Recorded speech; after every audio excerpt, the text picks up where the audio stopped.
Good morning. We're going to talk a little bit about mobility. As you guys get going here in January, this is going to be more important than ever. Bringing your body back to a new exercise routine is kind of like getting a car that's sat for a year up and going again. You need to really kind of help make sure all the parts are moving. There are 3 places that I would really encourage you to give some extra attention to over the next couple months. One is the calf and that lower leg. So that includes the calf, it includes the ankles, getting in around the ankle bones, on top of the foot, and on the bottom of the foot. You can use your hands to kind of get in there, just gently massage, make sure that everything is moving. That lower leg has so much that runs down through those ankles and into those feet. When they are not working right, it can lead to plantar fasciitis, among other things. It also is really important that they move right, because when you are running, or even when you're cycling or just walking around, the way that your foot moves and as you're landing on it, the way it moves changes and influences how you absorb the impact of your foot hitting the ground. If your foot isn't moving right, what happens is either you start to get pain in that place of impact, or you're not landing right, and so it changes how you land, and that ends up shifting up into the knee and into the hip. It can cause problems in the low back. The way that your foot hits the ground is super important. And so keeping this lower leg, the calf, the ankles, and the feet, top and bottom, mobile, and giving them a little extra TLC in these next few months, especially as you change your exercise routine, is one of the best things you can do, so that you don't end up stopped in your tracks in a couple months because you don't have the mobility that you need through your lower leg.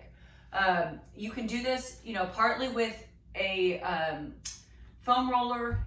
A lot of times with the foot and the ankle, you're going to need to get in there with your hands and just kind of massage. You will feel those spots that are sore. If you take a hot shower at night and kind of get things warmed up, and then you're sitting down, watching a show or something, you use your hands and get in there and massage those places. It makes a huge difference with how they recover and then how they work for you next time you go exercise.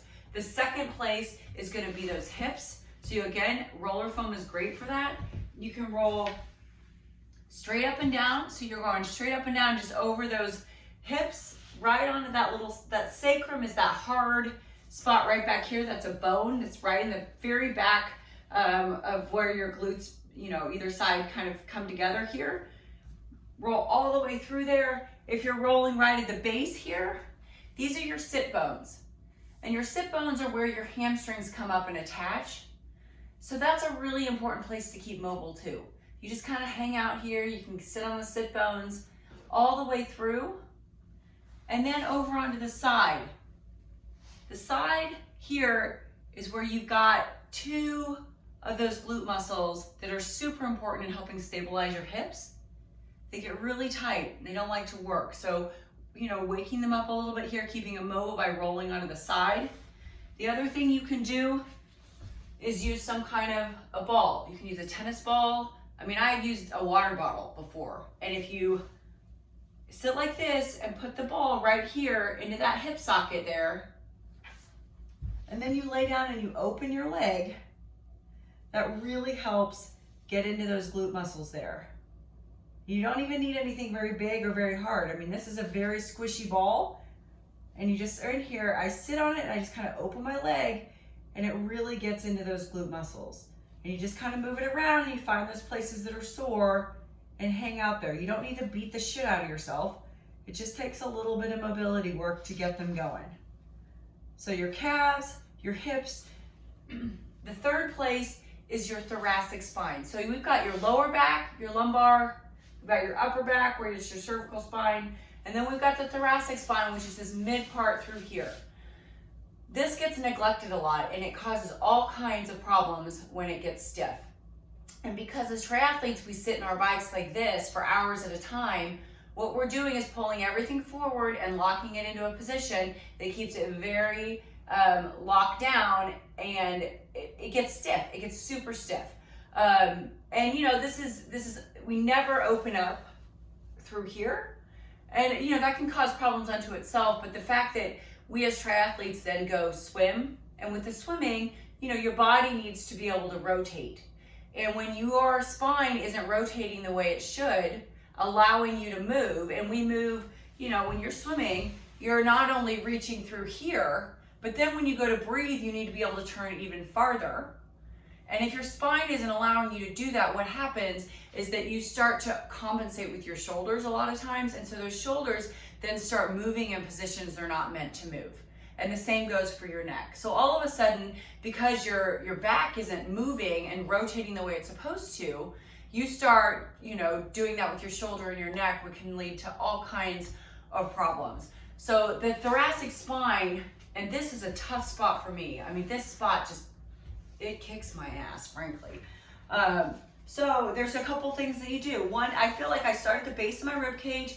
I kind of put like this, and I just roll up like this, all the way up through, and this hurts. I mean, this does not feel good for me. And then the other thing is I kind of put my hands, open up a little bit, and just try to put a little pressure on that spine and move it in a direction that it doesn't normally move. And again, this hurts. I mean, my spine is not happy right now, but I know it's good for it. You know, and as you're doing all that kind of stuff, just paying attention to getting in some nice deep breaths, helping those muscles relax a little bit. So those are the three spots, you know, your lower leg, your glutes, and your thoracic spine. You know, you don't want to really beat the crap out of yourself, so do it gently, right? It helps if you're warm. So, you know, either after a hot shower or after a workout, or ease into the exercise, you know, what you're doing. Give your body some chance to kind of warm up as you're doing it. And you can do it daily. It depends, you know, if you're sore from what you did last time, you want to give your body a little chance to heal. But it's really important to do this regularly, especially in these first couple of months as we're getting going again. If you have questions, let me know. Harley is, you know, she finds this stuff riveting, as you can tell.